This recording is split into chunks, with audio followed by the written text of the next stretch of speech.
The Chicago Blackhawks are looking to make a massive jump in the standings next season and potentially earn a wildcard spot in the playoffs. In order to earn even just that wildcard 2 spot though, the Blackhawks can't just be minorly better or marginally better than they were last season. It won't be enough for just its players to improve and the team as a whole to improve in a vacuum. They also need to leapfrog several other teams in the West, and that may seem like a daunting task because of how good the Central Division is. I mean, there's several contenders in the Central Division alone, and those are the teams that the Chicago Blackhawks play the most. But I don't think the top teams in the Central paint an accurate picture of the Western Conference as a whole.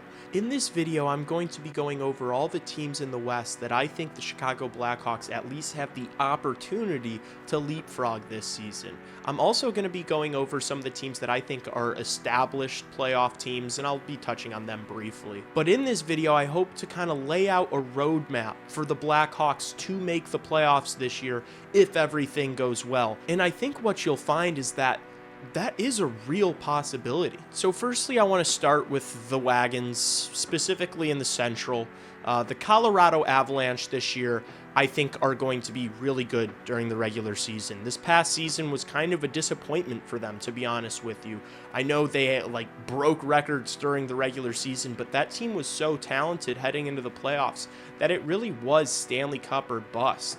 And so when they lost to the Vegas Golden Knights in the fashion that they did in the Western Conference Final, it really was probably put a sour taste in their mouths. And so I don't know if the team is going to be as good as it was last season during the regular season this year. They're certainly going to be at the top of the NHL, not just the Central Division. So they're a lock. The Chicago Blackhawks will obviously not be passing up the Colorado Avalanche next season. The Dallas Stars are another team that I think will be really good this regular season. Despite the fact that they had some cap casualties, they had to get rid of Maverick Bourque. They had the whole Jason Robertson contract saga. It went to arbitration. He signed a one-year deal at $12 million. They've still got the superstars up front. They're super deep down the middle. They've got a really impressive blue line with two true number ones, to be honest with you, and they've got a really good starting goaltender. So you mix all those things together, the Dallas Stars are going to be good again. And the same goes for the Minnesota Wild. The Minnesota Wild, a team who really lacks any sort of center depth whatsoever. The Minnesota Wild still have three superstars that I think will carry them in Quinn Hughes, Kirill Kaprizov, and Matt Boldy. I think those guys are going to be so good. They're going to score a ton of points. They're going to win a ton of games. I could see them finishing above a Dallas or a Colorado, to be honest with you, next season. So I think the Minnesota Wild are only going to get better. I think they are going to be constantly looking to add throughout the rest of the summer and throughout next season. And then we get to the Utah Mammoth, who had a pretty solid year this season, making the playoffs for the first time in that team's history, because they've only been around for a couple years. But I think they're going to be a significantly better team this year than they were last season. Logan Cooley, he's a phenomenal young player. If he can stay healthy all year long, I think he's due to have a breakout season after getting the contract he did this past year. They've got a top line of Nick Schmaltz and Clayton Keller, a couple guys that I think are really sick. And then they just added Anders Lee and Vinny Trocheck this summer. I think the veteran presence is going to be great. I think it's a young team coming along. Their top players, Schmaltz and Keller are just turning 30, so it's not like those guys are getting old or anything. I think they also play well defensively, so I think Utah will take another step and maybe be able to fight for one of those top spots in the Central. And so there we have it. I've talked about 4 teams in the Central, and it sounds like an absolute murderer's row, but after Utah, that's where things kind of start to get interesting. The Nashville Predators are a team that I think a lot of people look at this summer and we're like, they made some good additions. They bring in Maverick Bourque. They bring in a couple of bottom 6 players from the Colorado Avalanche. They bring in this third line center from Russia who could maybe be sick, but I don't know. They're just going to be having this guy play in the NHL for his first time and maybe be the third line center. I think I'm not getting tricked by the Nashville Predators adding a bunch of pieces in the summer. Because I've seen this movie before, I'm not going to fall for it again. Jonathan Marchessault, Steven Stamkos, Ryan O'Reilly, Philip Forsberg, like these guys are all solid NHL players, but they're all getting older. And that is the core of this team that is just going to be another year older. I don't think those guys are magically just going to, find chemistry that they weren't able to find over the past 2 seasons and make it all work. I know they kind of finished the season well this past year, but I think once you average everything out, this is just another middle-of-the-pack team. That's what I view the Nashville Predators are. And they've got a sneaky, decent future. Like, they've got a couple of solid young players. I like Evangelista. Like I said, Maverick Bourque. They got a couple of prospects on the way, but I just do not see this team somehow turning into, like, obviously a Stanley Cup contender, but even a playoff team. I think this is going to be, I think they're going to be fighting for a wild card spot. But I don't even think they'll end up earning it. Unless all these other teams that I'm about to go over really don't make marginal improvements whatsoever, then maybe Nashville gets like a wild card 2 spot. But I think more than likely we see a couple of teams in the Western Conference leapfrog the Nashville Predators this year.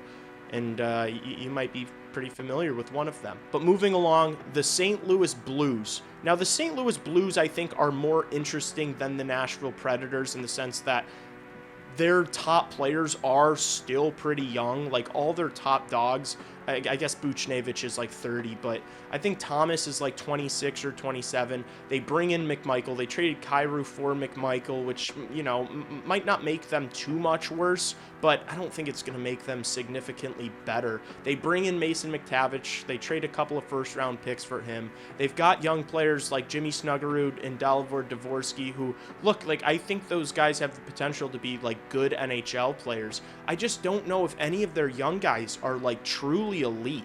Like, even Robert Thomas is a very, very good center in the National Hockey League, but, like, Connor Bedard's already better than Robert Thomas. So I just don't know if St. Louis really has the high end. They've got depth, and they've got, honestly, young players at, like, all throughout their top 9.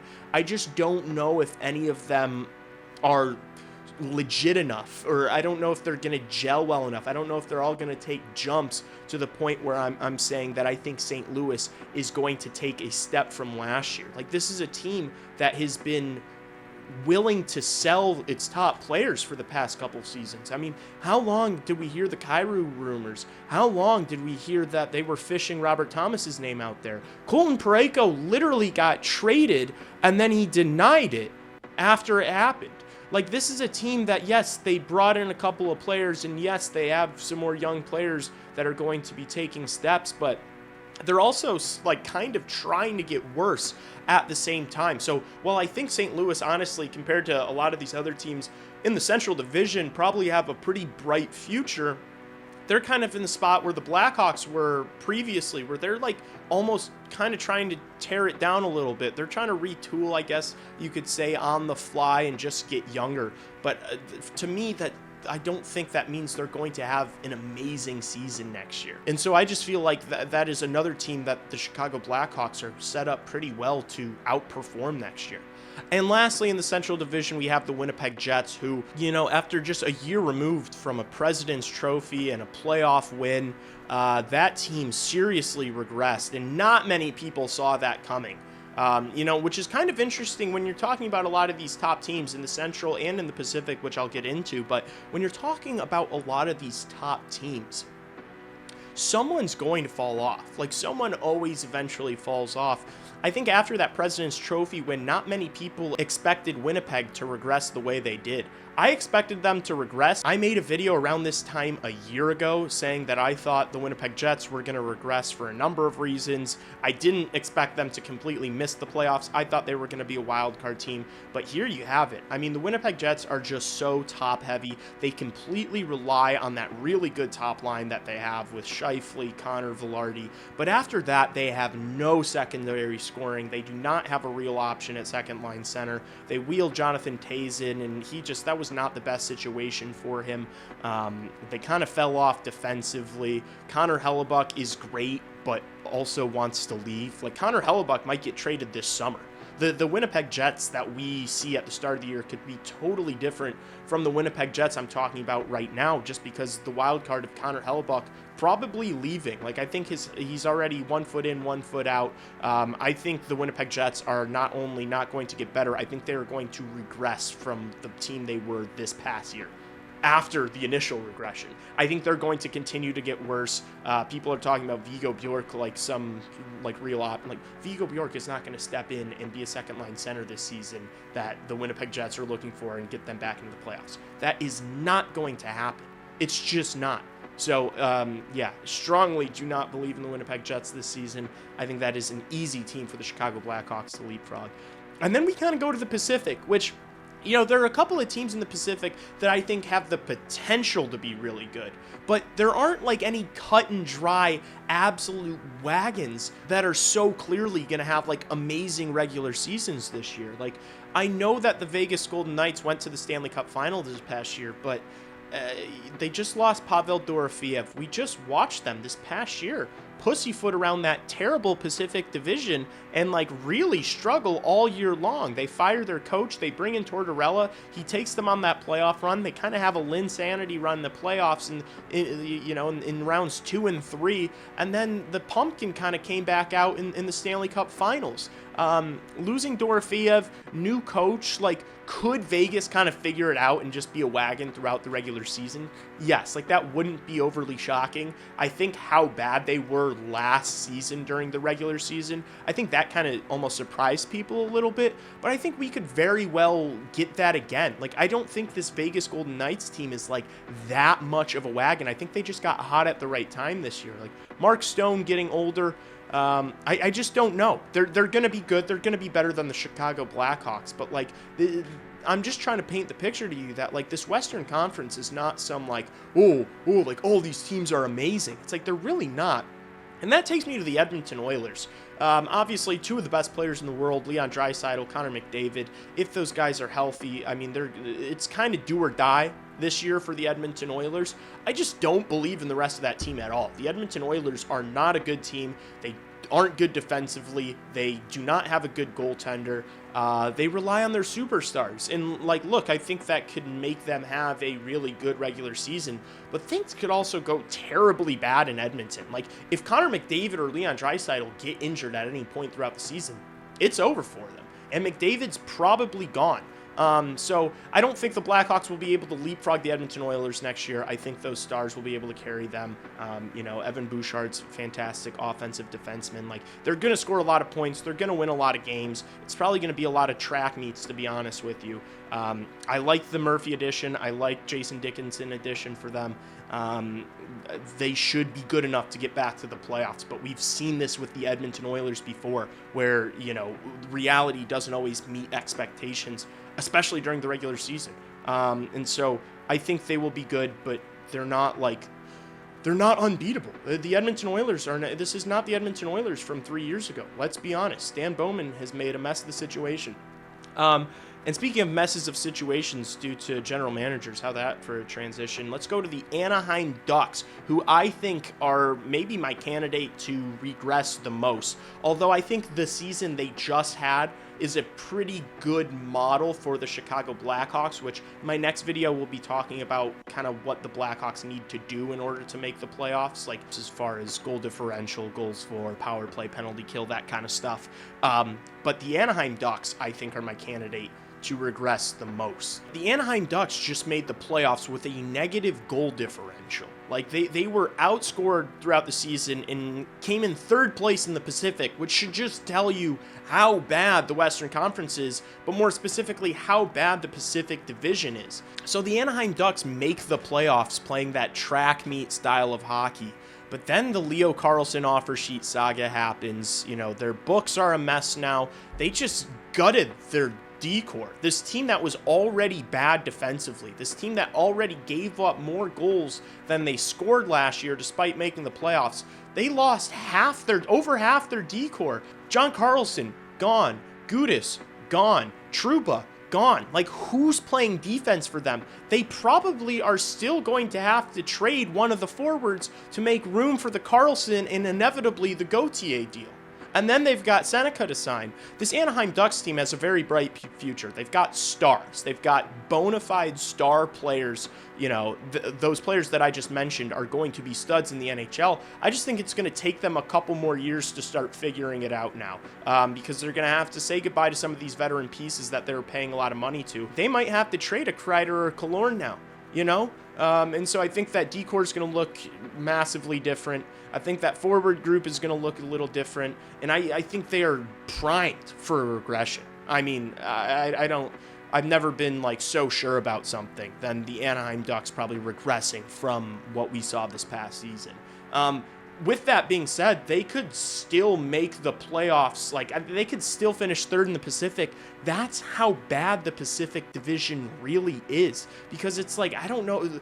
I'll move on to the LA Kings next.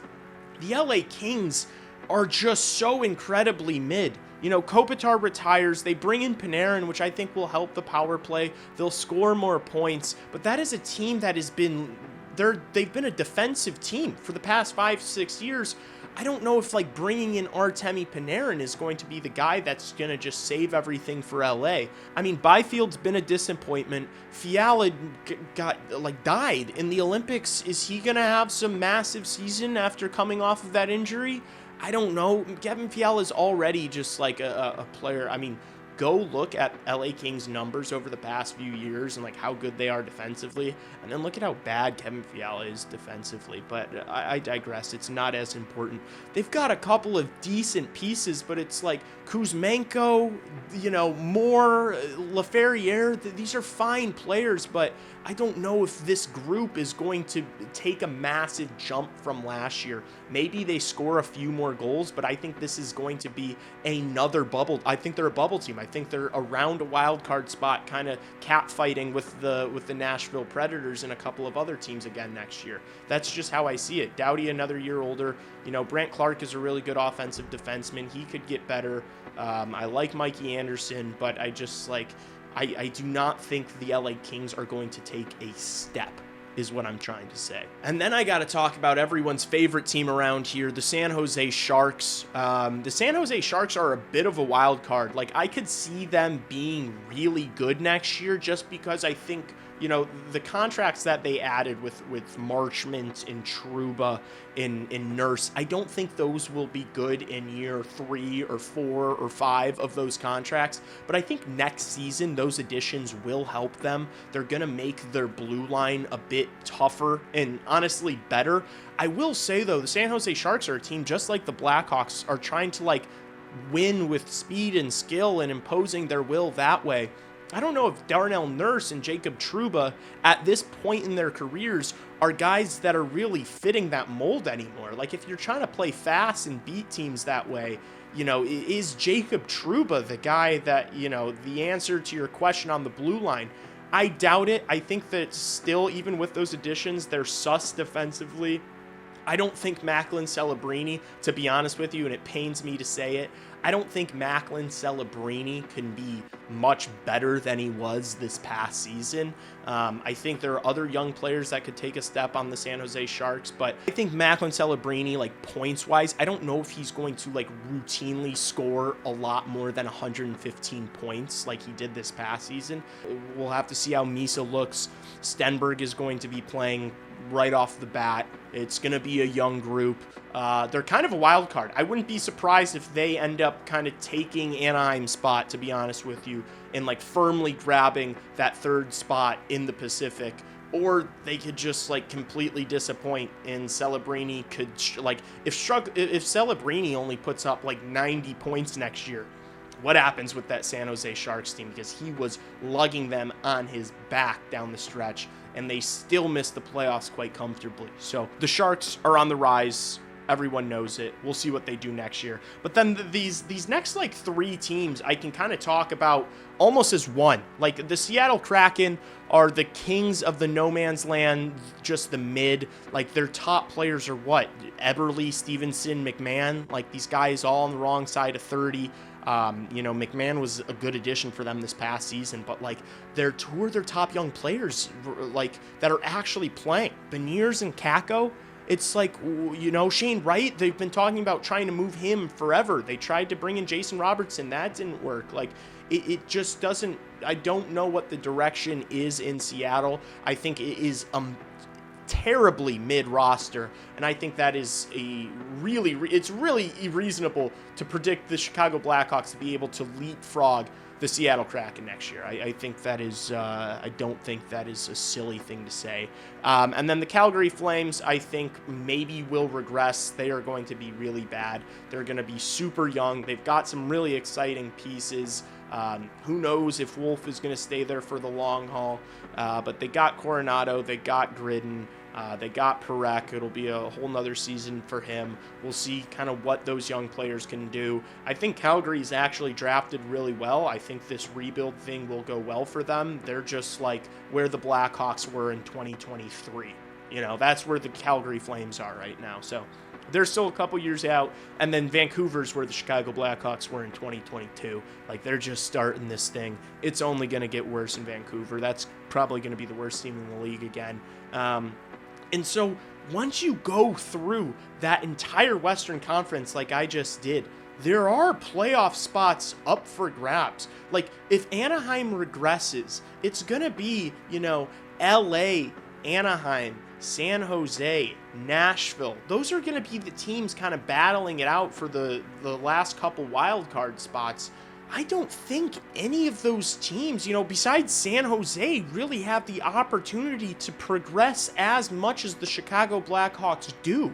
Like, the entire Chicago Blackhawks team is under the age of 23 years old. These guys are only going to get better. The Blackhawks clearly have the biggest runway out of all these teams to make a massive improvement this year. And I guess if it doesn't happen this year, it's more likely to happen in the years following. But I just feel like so many of these teams are in no man's land besides the San Jose Sharks, and maybe you look at like the St. Louis Blues as like they're kind of doing it the right way. But other than that, like I think there are so many teams here in the West that are not good, and like all these teams like that I've just talked about, I've painted most of them in a relatively positive light. Like, all those teams could really disappoint, and I wouldn't be surprised if it happens again, because it's not like, I think the average, I think the mean in the Eastern Conference is much better than it is in the West. And so for that reason, I think there's a clear opportunity for the Chicago Blackhawks to make a jump and get to the playoffs next year. Obviously, they need a lot of things to go right, and I will be touching on that in my next video. I am rocking my Levshinov greater than Demidov hoodie. I've got my cat Chip sleeping in my lap. If you want me to be able to continue to put food on his table, please go to leegrossman.store and get yourself some merch. I mean, this shit is sick. Go to leegrossman.store and get this. Like, it is so comfortable. It's so cozy. Great quality blanks, funny shirts. When Blackhawks fans see you, they'll come up to you. They'll come chat to you. It's happened to me already. And I need to be able to put food on the table for my little Chip. So support the channel and get yourself some swaggy ass merch. It's not expensive. T-shirts are $25, hoodies are $50. In this economy, who is selling merch? Literally, what company, what brand is selling merch? What company is selling $25 T-shirts? Like, you could maybe go to Target and get a shitty graphic tee for $10 that is atrocious quality, that's on a Gildan tee that's going to break and get destroyed and just get worn out after washing it 3 times. No one's selling you good shit for $25 like I am. leegrossman.store. Get yourself one. If you guys enjoyed this video, please hit the like button, hype up the video. That stuff really helps my channel out. Subscribe if you're new. I know there's a lot of new people watching the channel right now.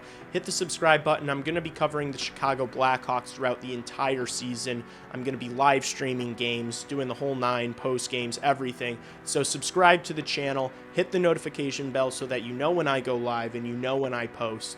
And if you really enjoyed this video, I think you'll really like my last video where I went over the entire Blackhawks starting lineup and kind of plugged in place who I thought should play where and with who. It's a lineup video. You'll enjoy it. I'll put it right here for you. Have a great rest of your day, and as always, go Blackhawks.